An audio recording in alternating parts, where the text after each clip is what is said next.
Jaya Radha Madhava Kunja Bihari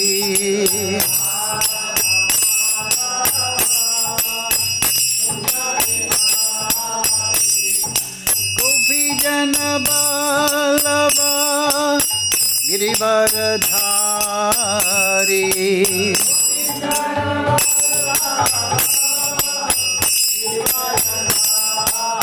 Yasodanandana Braja Janaranjana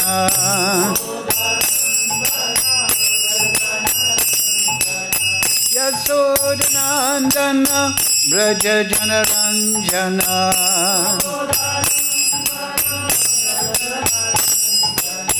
Yamuna Tira Vanachari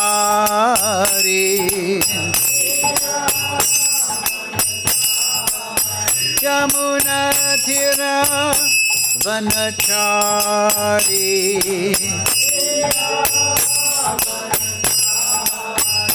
Jaya Radha Madhava Kunja Bihari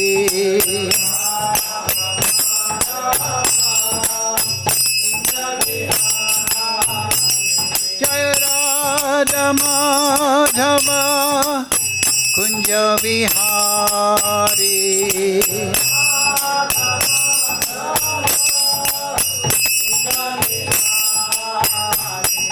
Gopi Jana Ballabha Girivardhari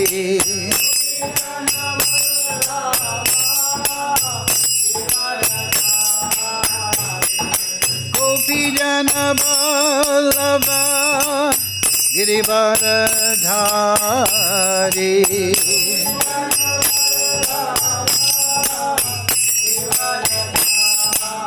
Yasodanandana Braja Janaranjana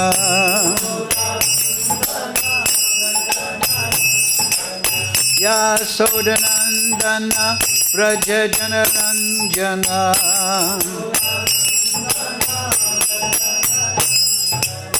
Yasodanandana Braja Janaranjana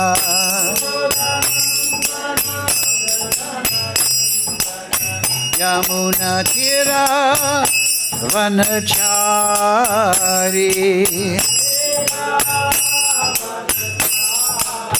Yamuna Tira Vanachari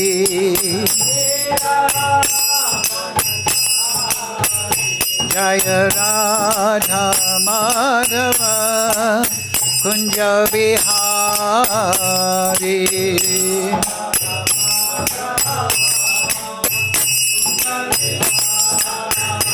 Jaya Radha Madhava Kunja Bihari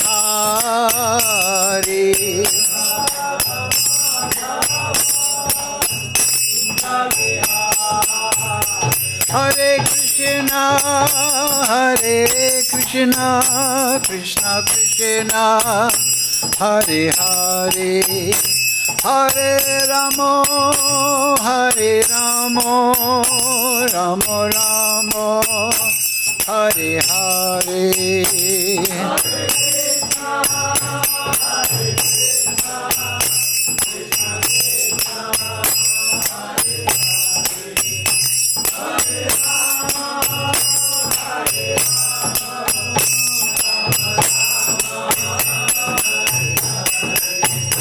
Hare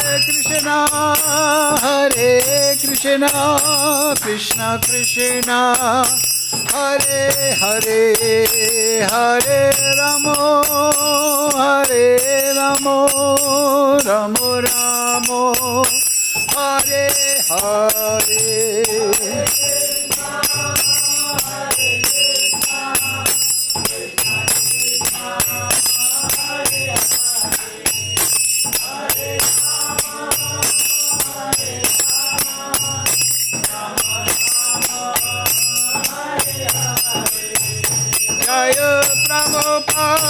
Jaya Prabhupada, Jaya Prabhupada, Jaya Prabhupada.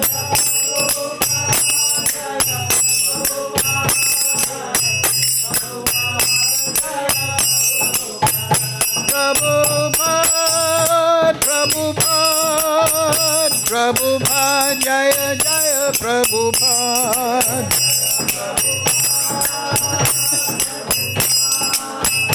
Prabhupada, Prabhupada. Jai Vishnupad, Paramahamsa, Brihvacharya Sarsi Shimad, His Divine Grace, Srila Bhaktivedanta Goswami Maharaj, Srila Prabhupada Ki Jai. Jai Vishnupad, Paramahamsa, Brihvacharya Sarsi Shimad, His Divine Grace, Srila Bhaktivedanta Goswami Maharaj, Srila Prabhupada Ki Jai. Srila Gokishore Das Babaji Maharaj Ki Jai. Srila Thakur Bhakti Vinod Ki Jai. Sri Vrindavan Dham Ki Jai. Sri Bhagavad-gītā Ki Jai. All glories to assembled devotees. All glories to assembled devotees. All glories to Shri Shri Guru and Gauranga. Go Premananda Hari Hari Bol. Om Namo Bhagavate Vasudevaya. Om Namo Bhagavate Vasudevaya. Om Namo Bhagavate Vasudevaya. All together, please. Om Yajña-tapasām Ganandana Salakaya Chakshurun Militam Yena Tasmai Shri Gurave Namaha.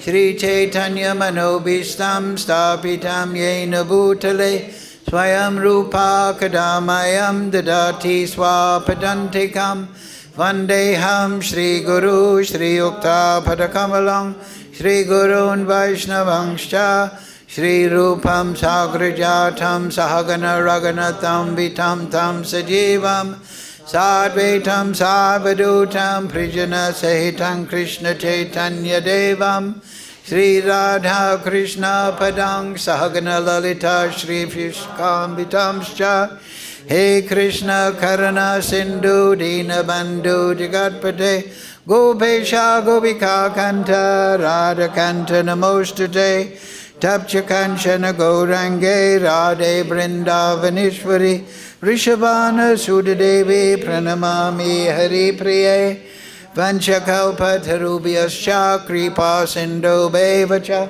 Padidanam Pavanebhyo Vaishnavebhyo Namo Namaha Shri Krishna Chaitanya Prabhu Nityananda Shri Advaita Gadadhara Shri Vasadi Gaura Bhakta Vrinda Hare Krishna Krishna Krishna Hare Hare Hare Ram Ram Ram Hare Hare. So, reading from Srimad Bhagavad-gītā as it is, translation and commentary, Srila Prabhupada, Chapter 3, Karma Yoga, verse number 11.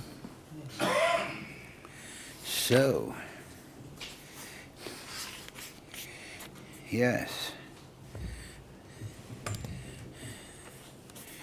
So please repeat. Devān bhāvayatānena te devā bhāvayantu parasparam bhāvayantaḥ śreyaḥ param avāpsyatha devān bhāvayatānena te devā bhāvayantu parasparam bhāvayantaḥ śreyaḥ param avāpsyatha devān bhāvayatānena te devā bhāvayantu parasparam bhāvayantaḥ śreyaḥ param avāpsyatha devān bhāvayatānena Tadeva bhāvayantu vaha. Parasparam bhāvayantaḥ. Śreyaḥ param avāpsyatha. devān bhāvayatānena. Te devā bhāvayantu vā. Parasparam bhāvayantaḥ. śreyaḥ param avāpsyatha. devān bhāvayatānena. devān bhāvayatānena. devā bhāvayantu vah. devā bhāvayantu vā. parasparaṁ bhāvayantaḥ. param avāpsyatha. devān bhāvayatānena. devān bhāvayatānena. te devā bhāvayantu vah. devā bhāvayantu vā. parasparaṁ bhāvayantaḥ. śreyaḥ param avāpsyatha. devān bhāvayatānena. devān bhāvayatānena. devā bhāvayantu vah. devā bhāvayantu vā. parasparaṁ bhāvayantaḥ. śreyaḥ param avāpsyatha.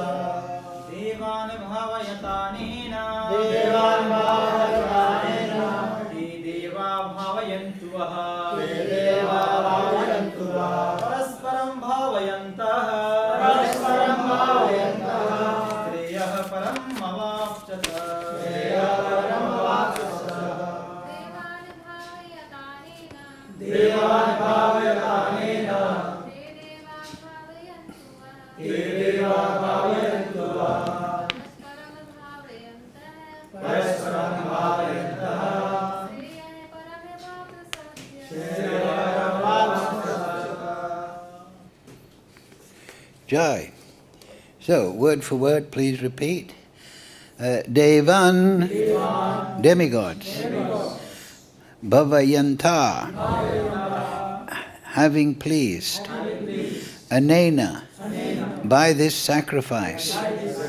The te, those.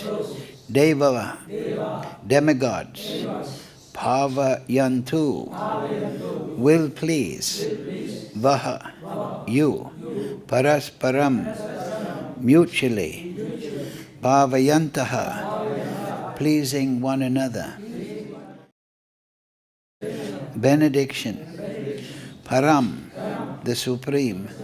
Avāpsyatha, you will achieve. So, translation, Srila Prabhupada. The demigods, being pleased by sacrifices, will also please you.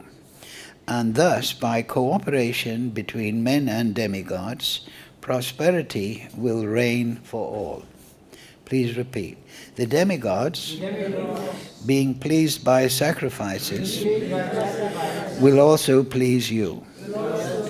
And thus, by cooperation between men and demigods, prosperity will reign for all.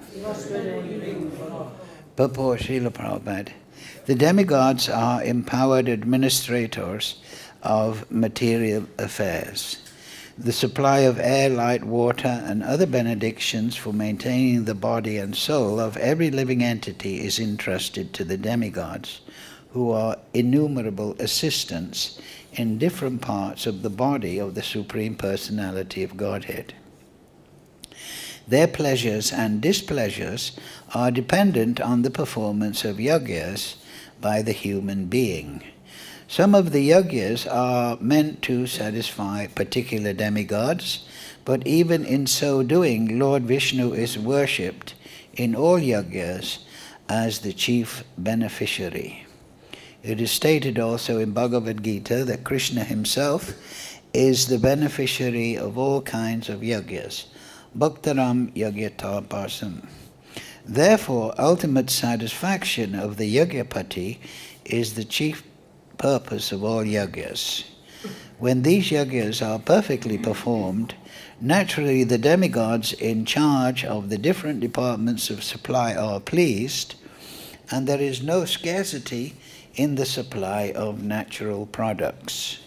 Performance of yajñas has many side benefits, ultimately leading to liberation from material bondage. By performance of yajñas, all activities become purified, as it is stated in the Vedas. Ahara Suddho, Sattva Suddhi, Sattva Suddho, Dhruva Smriti, Smriti Labhe, Sarva Grantinam Vipramukshaha. By performance of yajñas, one's eatables becomes sanctified, and by eating sanctified foodstuffs, one's very existence becomes purified. By the purification of existence, finer tissues in the memory become sanctified. And when memory is sanctified, one can think of the path of liberation. And all these combined together lead to Krishna consciousness, the great necessity of present-day society. Mukum karoti vācālam pangam laite grim yad kripa tamaham bande Sri Guru Nitarinam devam bhāvayatānena ta devā bhāvayantu parasparam bhāvayantaḥ śreyaḥ param avāpsyatha. The demigods, being pleased by sacrifices, will also please you. And thus by cooperation between men and demigods, prosperity will reign for all. Yes. So cooperation between men and demigods. So what are the demigods? Well, demigod means half-god. That's an English term, but they're devā. They are devotees. But as Prabhupada says here, they're the empowered administrators of material affairs. So in the modern day, they just think that everything is working according to physical laws. This is the atheistic materialism that we've all been brought up with in the educational system. That there are atoms, molecules, and so on and so forth, and these are interacting according to physical, chemical, biological laws. And if we ascertain these laws, then we can use the material energy to our own benefit. This is the atheistic idea, that there is nothing beyond the material energy. But that is not what Krishna explains. Matak parataram nanyad kinchid asti janandaya sutre manik gana iva.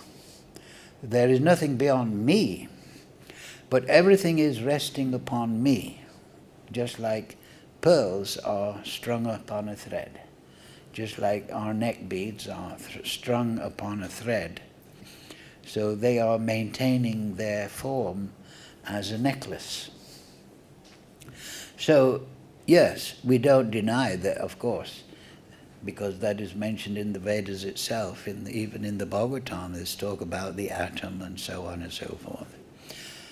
And there is, some writers have said that for nuclear power, and which means splitting the atom, so on and so forth, those ideas were taken originally in seed form from the Vedas.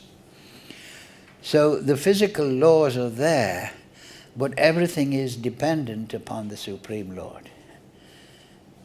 Just like in a country, for example, here in Bharat, India, there are laws, but they are resting upon the authority of the government.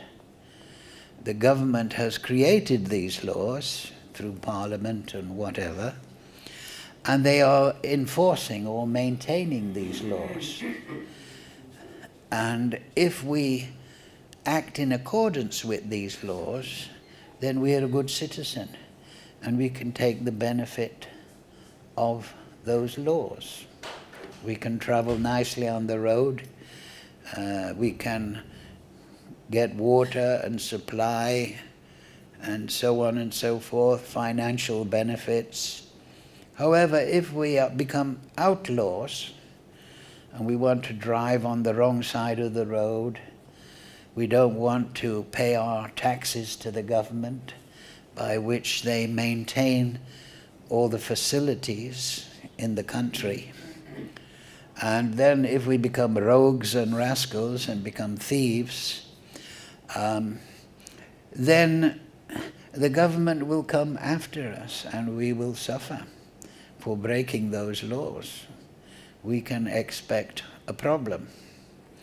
Of course, the demoniac mentality thus described, they always think that they can escape any reaction to the misbehavior. They are called duskritina, miscreants. So they never surrender. There's 4 in type. The mudha, very stupid fellow, has got no brain, and he just wants to work hard and get things, not necessarily in an intelligent way, but he believes in labor. Then there is the naradama. Narada means lowest of nara. He is ready to do anything, immoral or so on and so forth, to gain his material objectives. Then there is the maya apritagyan. This is the apparently learned person, but his intelligence is clouded by maya, so he never gets the correct understanding. And then the root of it all is these 4 miscreants, asuram, bhavam, astrita. Those that take shelter of the atheistic mentality. They are asura. Here is mentioned devā. The devā are the demigods, they are the devotees, and they have been given positions within the material energy to govern it. Just like the government, say, of this country gives appointments and powers to the different ministers, the minister of transport, the minister of water, the minister of defense. And so that is similar, as above, so below. So the whole universe is run in that way.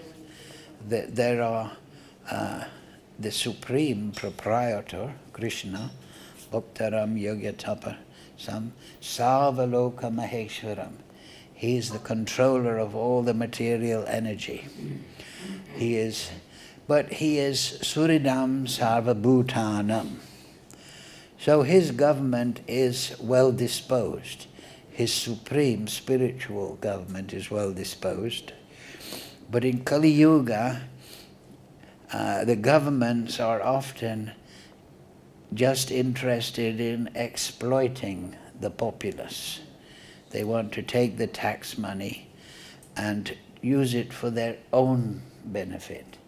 They don't necessarily take all the tax money and put it back into the roads or the water system, the electric system, so on and so forth. They want to take the money and give 20% back to the citizens. And then they want to use their citizens for their own glorification and for wars and pestilence. So in this Papic situation, which we see in Kali Yuga, and it's warned in the Bhagavatam, that Kali appears as what? At the beginning of the Bhagavatam, he appears as a king. He's black. And his idea is to be a hypocrite. Kali Yuga is the iron age of quarrel and hypocrisy. So the leader, Kali, is beating Dharma, is destroying. But the supreme government of the universe is the Supreme Lord, Vishnu. We saw this in the previous verse, right? Prabhupada mentions in the purport, there may be sacrifices, offerings to the different demigods, but in number 9 said, work done as a sacrifice for Vishnu has to be performed. Otherwise, work causes bondage to the material world.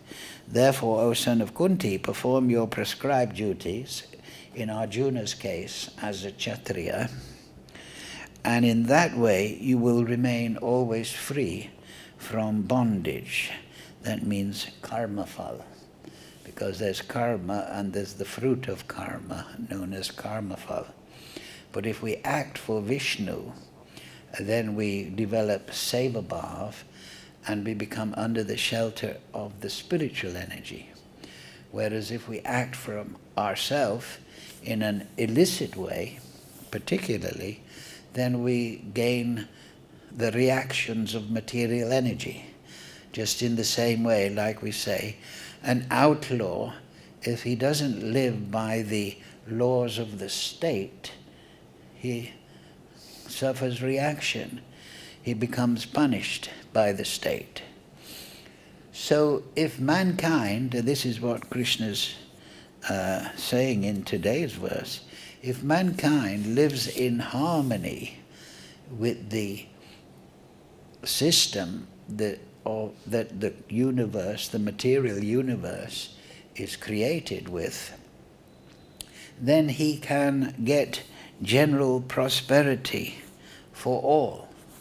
He will work nicely within the state. So we will work nicely within India if we're law-abiding citizens. But if we are outlaws, then we can expect a bad reaction. So this is the laws of man, the situation of man, but this is echoing what is the actual universal arrangement.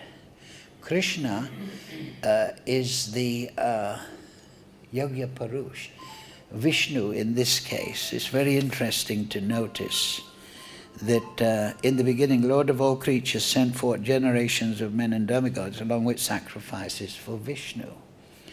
So this is Krishna. He is bringing up the absolute truth. Yes, work done as a sacrifice for Vishnu. So he's not actually saying in this point that I am that Vishnu.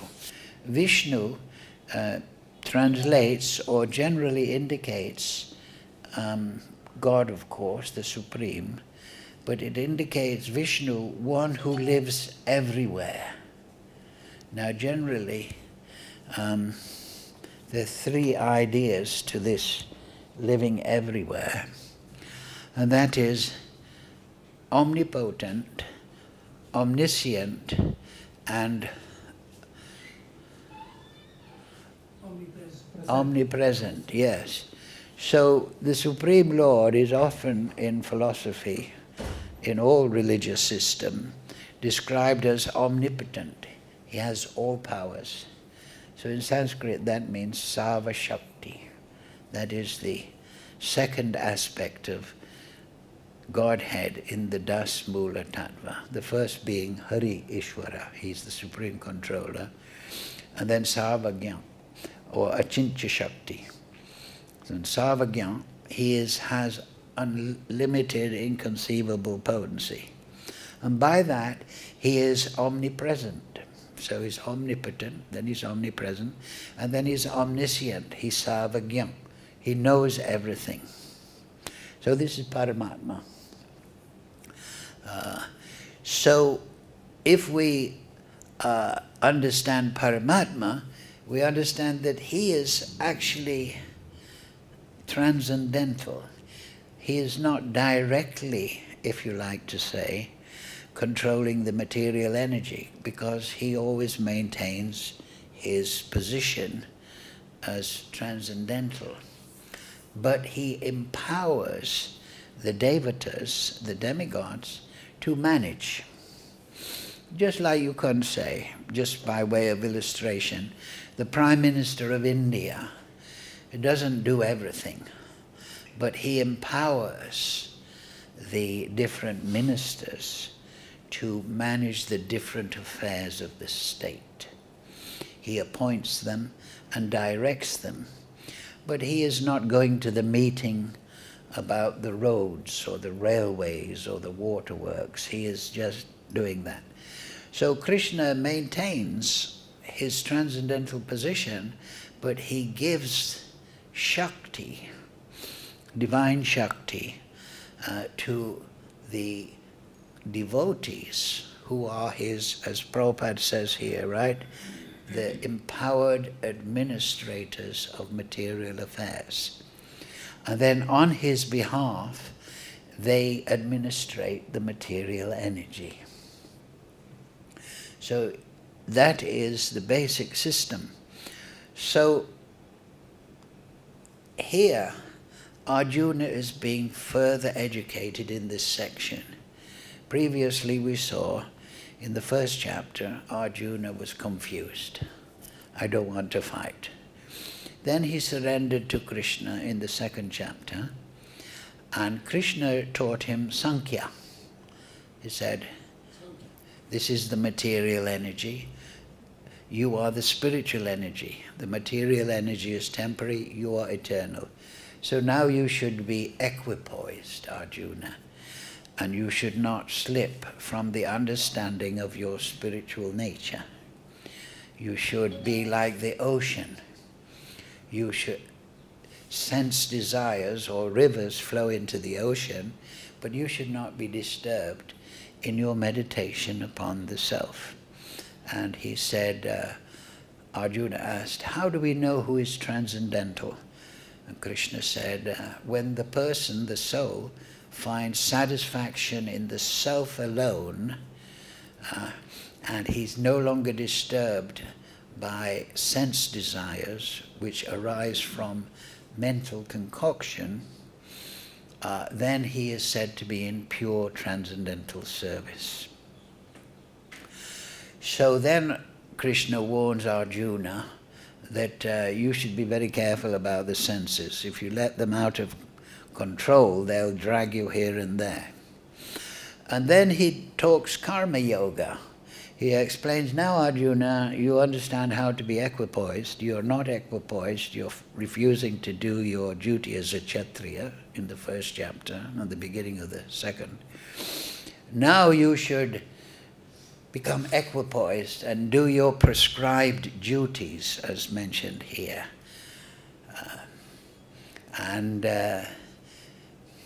That is your duty within human society and as a spirit soul. Act from the spiritual platform in an equipoised manner and do your duty. But then at the beginning of this chapter, Arjuna said, well, Kṛṣṇa, I'm a little confused.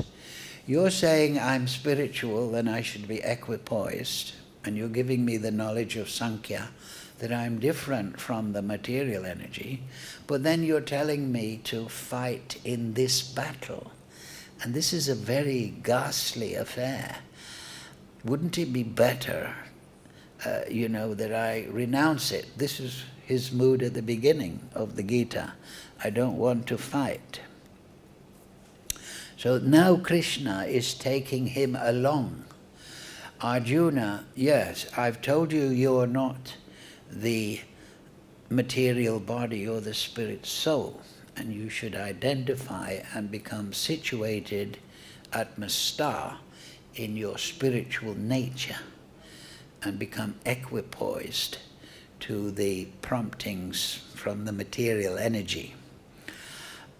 And now you should do your duty. But Arjuna is not satisfied with that. You should do your duty from the spiritual platform. He says, well, Kṛṣṇa, that seems to be contradictory.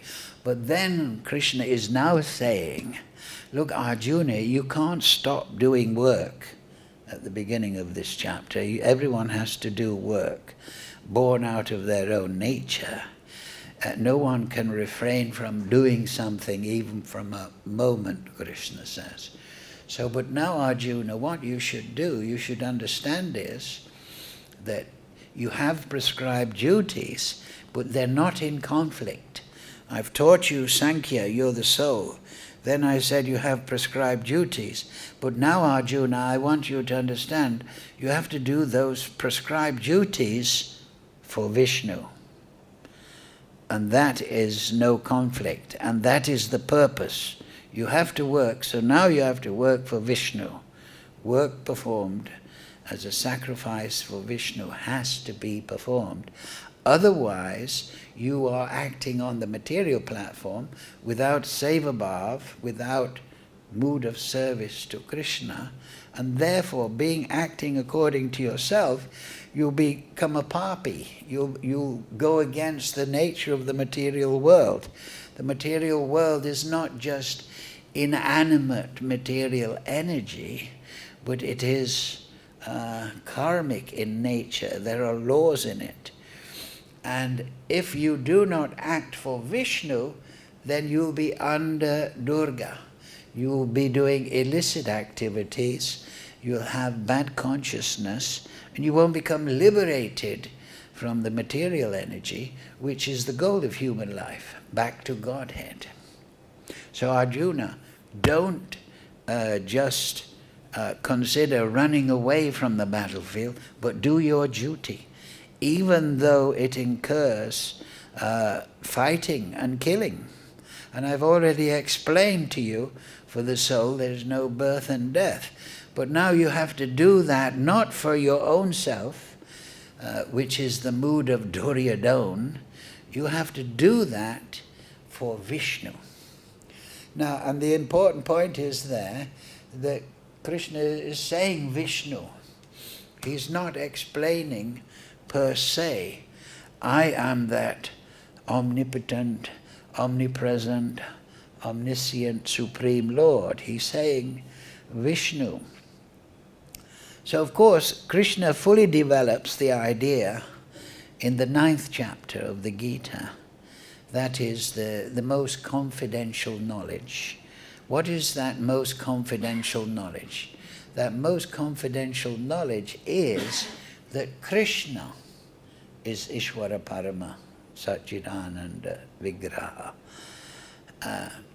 That he is not, as some persons interpret, an expansion of Vishnu or Paramatma or Mahavishnu, that he is the source of everything. And he clarifies that also in the 10th chapter. Aham sarvasya pravavo matak sarvam pravartate. And the result of that is, iti matva bhajanti mam, those that know this very nicely, they engage in my bhajan. And then he says maksita.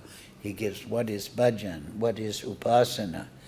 So, but now, that is later in the Gita, but now he's just introducing to Arjuna and to us in a kind of a subtle way that you have to recognize the Supreme Lord, even though he's not actually saying that he is the Supreme Lord.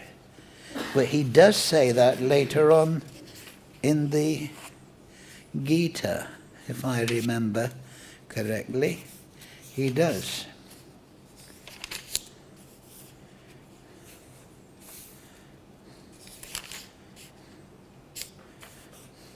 So in this chapter, yes, he talks about how I don't have any duty. Everyone else has duty, but I don't. So he's hinting that I'm the supreme duty. If I ever fail to engage in performing prescribed duties, Arjuna, because Arjuna is still not committed, certainly all men would follow my path.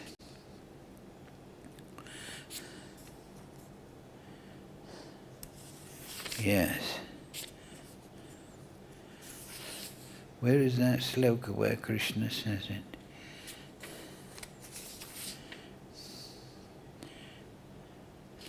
Yes. Yeah, here it is, number 30. Therefore, it tells Arjuna, you must do your duty. And you must do it for Vishnu. But he's not saying I'm Vishnu directly. But then he explains as an introduction, you know, that I have created this system of sacrifice to the devas and ultimately to the absolute truth.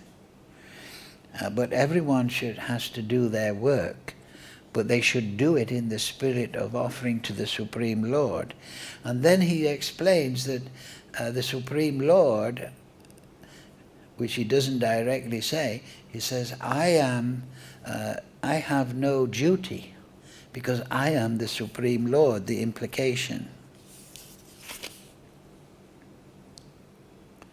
One who is in knowledge of the absolute truth, O mighty armed, does not engage himself in the senses and sense gratification, knowing well the difference between work in devotion, yajña, because the sacrifices are an offering to Vishnu. They are done in devotion, and work for fruitive results. So, like we said earlier, like throughout the Vedas, we should be very clear. If we act on our own impetus, our own nature, and our own greed for material facility, then we're acting fruitively. That is the nature of the material energy. It makes us godless, forgetful of any supreme, and it makes us act fruitively. I do this to get that. We're always considering what is my own benefit in the way I speak, in the way I think, in the way actions I perform with my body. I'm always thinking, what's my benefit in this situation? So this is the fruitive mentality.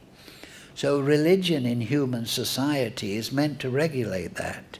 So we see in all religions, there is don't lie, don't thieve, don't kill, don't blaspheme God, so on and so forth. They're meant to regulate the material activities. But here, that one is in the knowledge of the absolute truth. Krishna says here, look, he doesn't say tattvavit, one who knows the truth, the supreme truth, param tattva. He doesn't act in the material way, even in a regulated way. Rather, he acts for the supreme.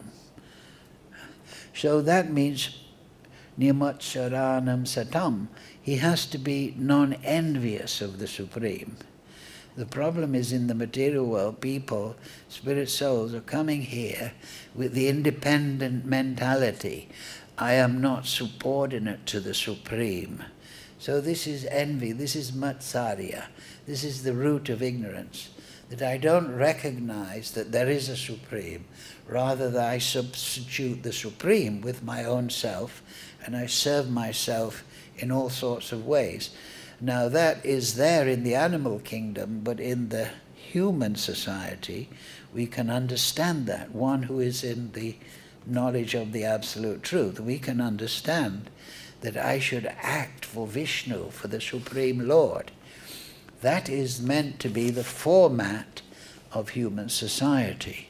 And so therefore Varnashram is there. But Varnashram, yad karosi yad nasi dadasiyat, all the prescribed duties should be done as an offering to Vishnu. Now, and then Krishna says, therefore, Arjuna, surrendering your works unto me. You see this? Mai sarvani karmani yajña-tapasām nirasir nirmana bhutayo vigyati jara. You act for me. So now Krishna, having explained, I have no prescribed duties within all the three worlds, which is giving a hint to Arjuna that so Krishna is the Supreme Lord. Now he directly says, he comes with the conclusive statement, therefore surrender all your works to me. Because I've mentioned Vishnu previously, but that Vishnu is my expansion. with full knowledge of me. That means with the understanding, I'm the aham sarvasya prabhavo matak sarvam pravatate. Understanding that I am the detached Supreme Lord who is above the demigods, whom everything is resting upon. I am the maintainer. Vishnu is my expansion, Gunavatar. He's maintaining all the laws of the material universe, social, moral, physical, chemical, whatever. They're all resting upon me in my position, but understanding in full knowledge that I am the transcendental Lord. And therefore you should act for my satisfaction with full knowledge, without desire for profit, which tamagun, rajagun rather, with no claims of proprietorship. Yes, so that's mode of passion, without desire for profit, with no claims to proprietorship, and free from lethargy, free from tamagun. Fight. Do your duty. And you see this, with full knowledge of me. That is a reference to sattvagun. Those that are in sattvagun, they have knowledge of the Supreme. They have the conclusions of the Vedas within their mind, and they are acting on a pure material platform, so they gain realization of the absolute truth. But if you act with desire for profit, claiming everything belongs to me, this is ahankara, it is mode of passion. And then if you don't act at all, lethargy, laziness, is evoked by the mode of ignorance. So if you are in this situation, Arjuna, then you're not going to act for me. So you must have this knowledge, with full knowledge of me. And Krishna's given this introductory knowledge in the previous verses, saying, I am that Supreme Lord, for whom there is no prescribed duty, Arjuna. And so, I am that Supreme Lord. So, as we go back to number 11, even though you are acting, there's mention of the demigods, thus engaging in devotion, sorry, wait a minute. Number 11. Yes, in charge of the various necessities of life, the demigods, being satisfied by the performance of yajña, will supply all necessities to you. But he who enjoys such gifts without offering them to the demigods is certainly a thief. And then, so Krishna talking about the devatas, then he talks about himself. The devotees of the Lord, which we now know is Kṛṣṇa, are released from all kinds of sin because they eat food which is first offered for sacrifice. Others who prepare food for personal sense enjoyment verily eat only sin. So somebody may say, why is food so important? You see, if you look at the material energy, the earth, water, fire, air, ether, the sun, moon, so on and so forth, what is it all coordinated to do? If we look at the material energy, it is all coordinated, the non-moving living entities, the plants and flowers and fruits. It is coordinated to provide food. Now the animals, I don't know of any animal that cooks his food. But human beings, they all take the efforts of this coordinated material energy, coordinated under the demigods, and they cook it. But Krishna says, if you just take the produce of the demigods and you eat it for your own self, then you're eating sin. So you should take the produce of the material energy and offer it to the devata, who are my extended limbs, who are my empowered administrators, by offering it to me. patram pushpam phalam toyam. So just to make this point clear, I looked up 8 of the primary devatas are the 8 vasus. So and they are situated around Indraloka, on the top of Meru. So the demigod in charge, or the vasu in charge of ether, there's different names in the Vedas. He is known as Prabhasha, Dayu. The air god is Anila or Vayu, also Aha. The fire, Anala or Agni. Water, Apa or Dhara. I believe Bhishma was the 8 vasu, or the vasu of water, I believe so. And then earth, Dhara, Prithvi or Anila. And then, so it's very easy to remember these 8 vasus. There's one for ether, the Pancha Mahabhuta, the 5 primary material elements, earth, water, fire, air, ether. And then the next 3, to complete the 8, is the sun, Surya, also sometimes known as Pratyustha. And then the moon, Soma, Chandra. And then the 3rd of the planets, so we have the 5 material elements, and then we have the sun, moon, and Dhruva, the pole star. And he is known also as Nakshantrani and Chandrama. So these are the 8 things, and they are all regulating the material energy. It is not, as we started saying at the beginning of the class, going on in a just kind of automatic fashion.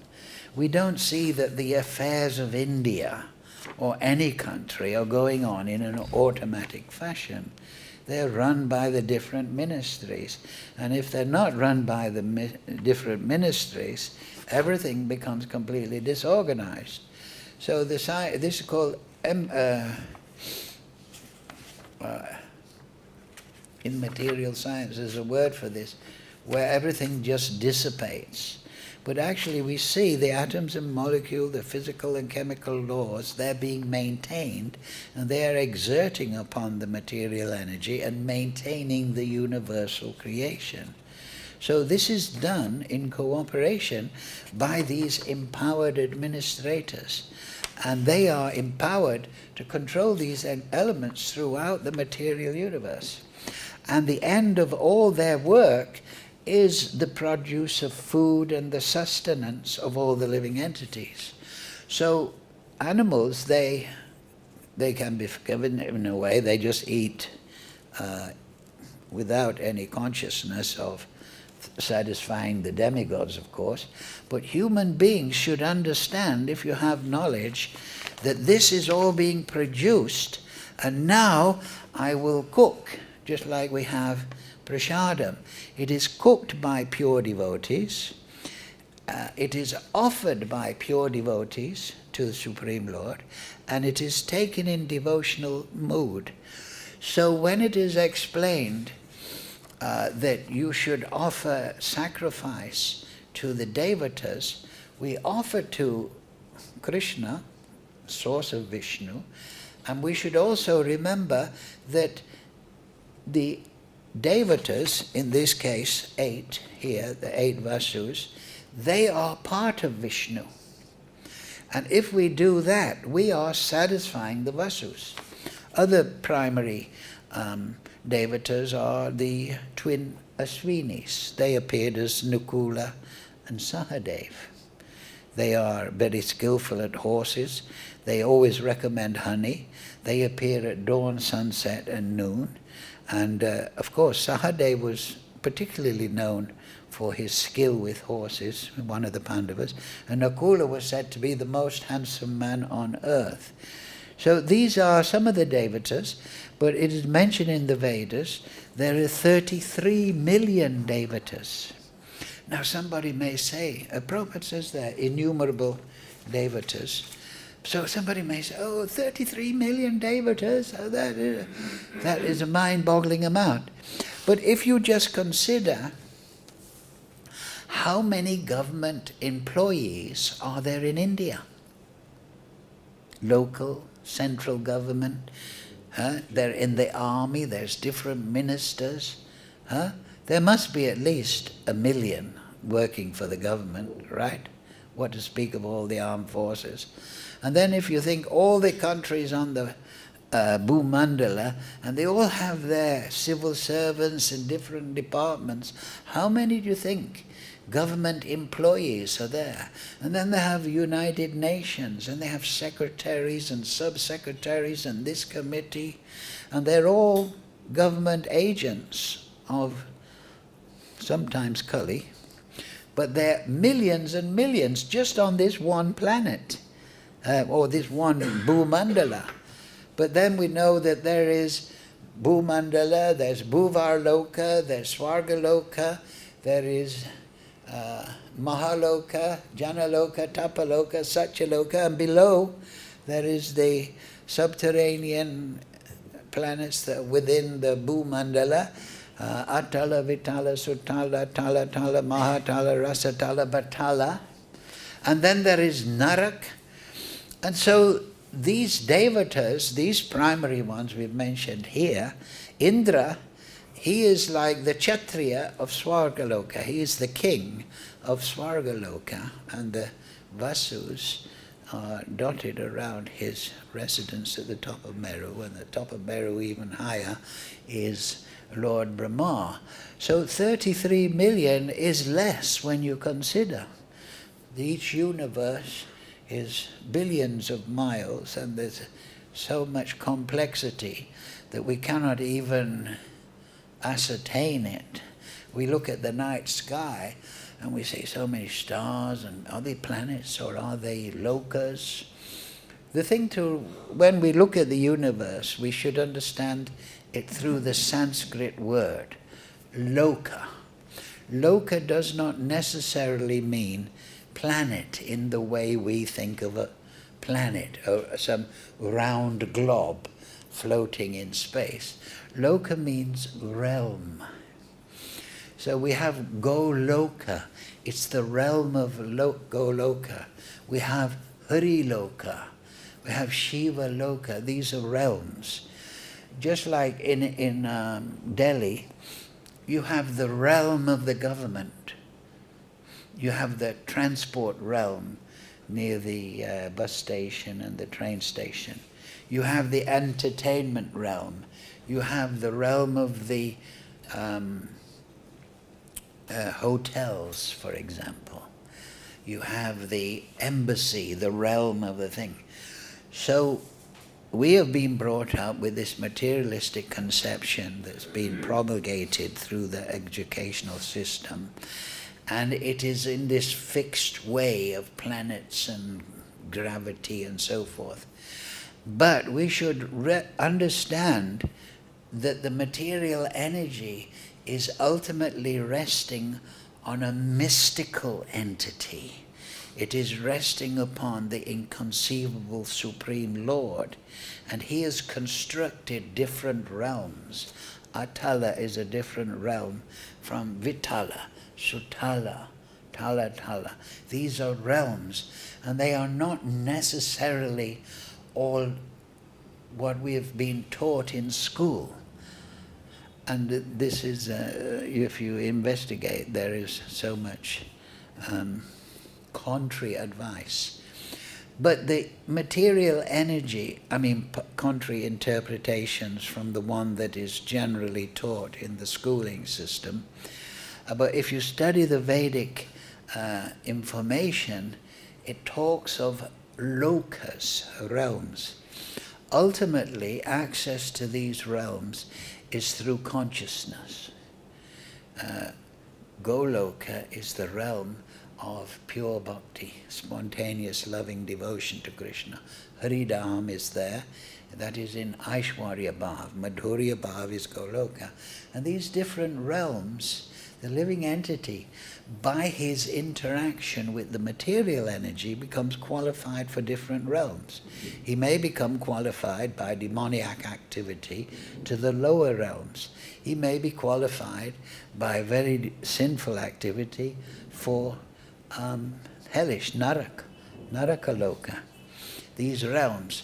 But we should not think of these realms just in what we've seen when we were taught geography, and there was a picture on the wall in the classroom. We should try to intuit these realms through the grace of Paramatma, Guru, and the Shastra, and understand that the realms are not fixed in the sense that we've been taught, that the material energy works according to fixed laws. No, these realms have different layouts, different constructs, different realms, different quantities of the earth element, different qualities of the water element. We are on Bhuloka. Bhuloka means the realm of earth. Earth solids, the element earth, is very prominent here.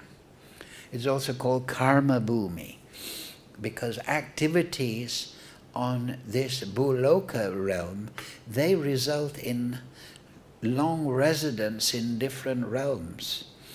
But the sense of time in those realms, the sense of space, the material bodies in those realms vary greatly.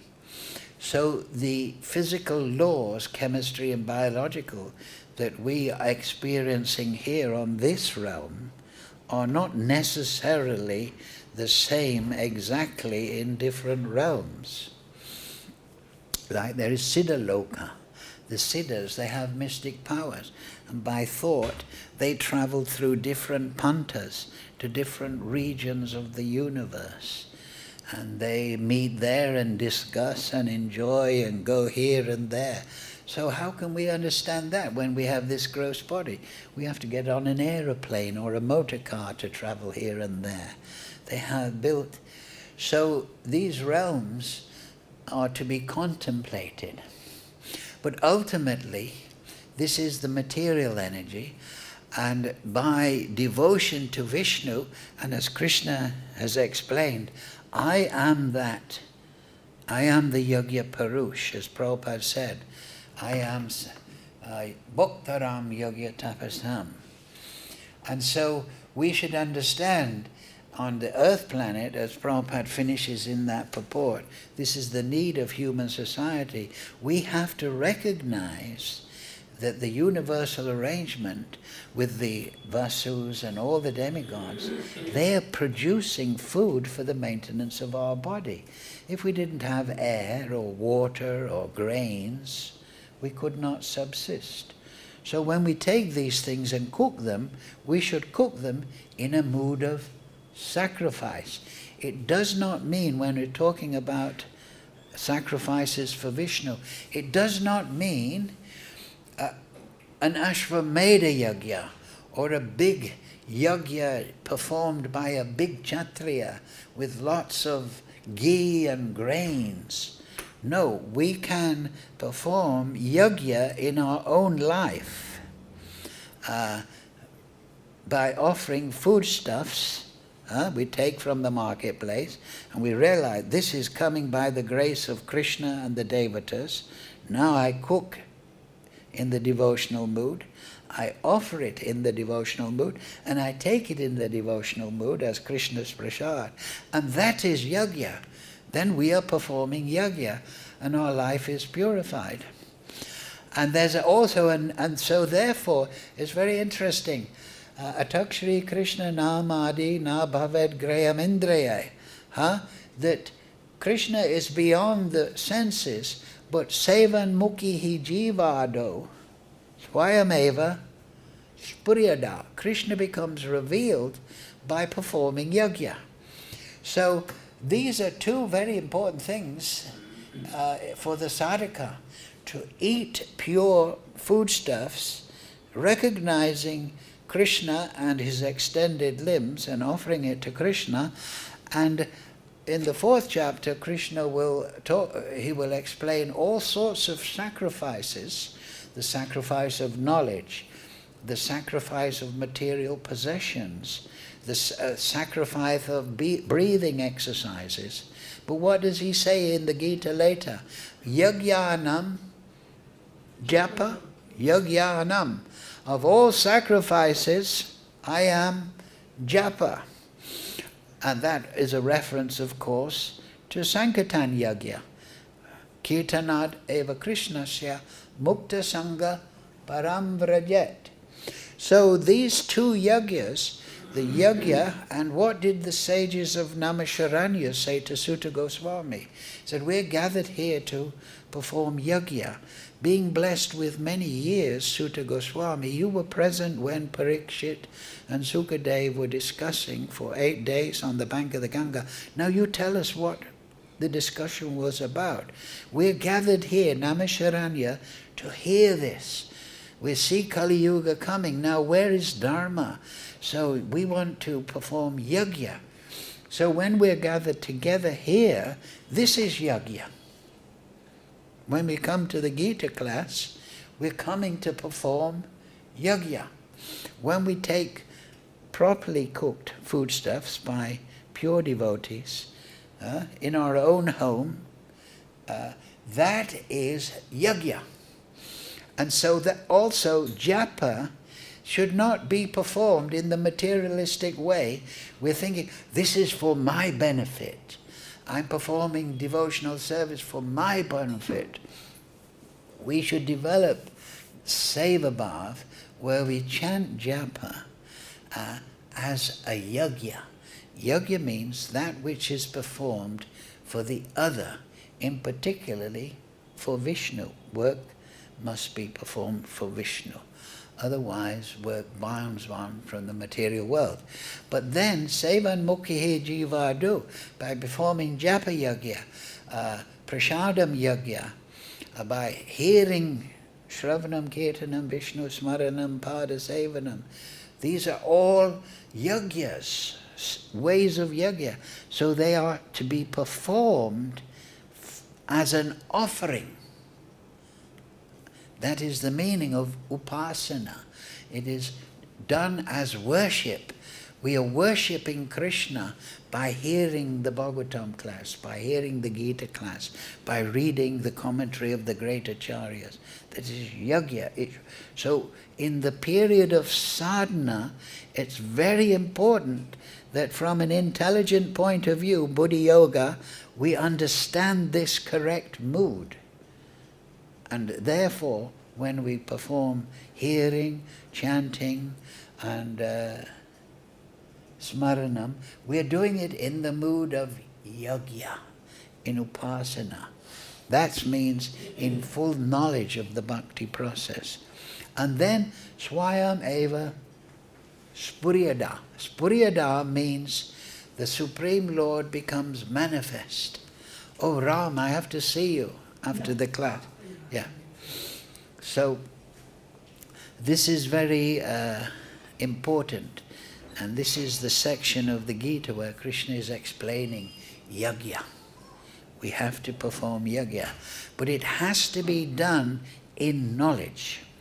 So as Krishna says there, those that live only for the senses live in vain. But the devotee with spiritual knowledge, he lives to perform yajña. I get up for Mangalarti in the Brahma Muhurta and I chant as yajña. I go to see the deity as yajña. I take prasadam as yajña. So the devotee's life is a life of yajña. And when Krishna tells Arjuna, he says, Manmana pavamad bhakto madhyaji. You perform all your devotional activities as a yajña, a mam namaskaru. Offer them with humility to me. Because Krishna is a person. So when we mam namaskaru, when we offer to Krishna with humility, Krishna is telling you, I'm telling you the great secret. If you offer with humility all these yajñas, that will touch my heart. And not because I want to be worshipped, but because I'm telling you the secret, Arjuna. If you worship me with humility, it will touch my heart and I will reveal myself to you. Hare Krishna, Krishna Krishna, Hare Hare, Hare Ram, Ram Ram, Hare Hare. Okay, so we'll finish on that point. So this is a few points on yajña.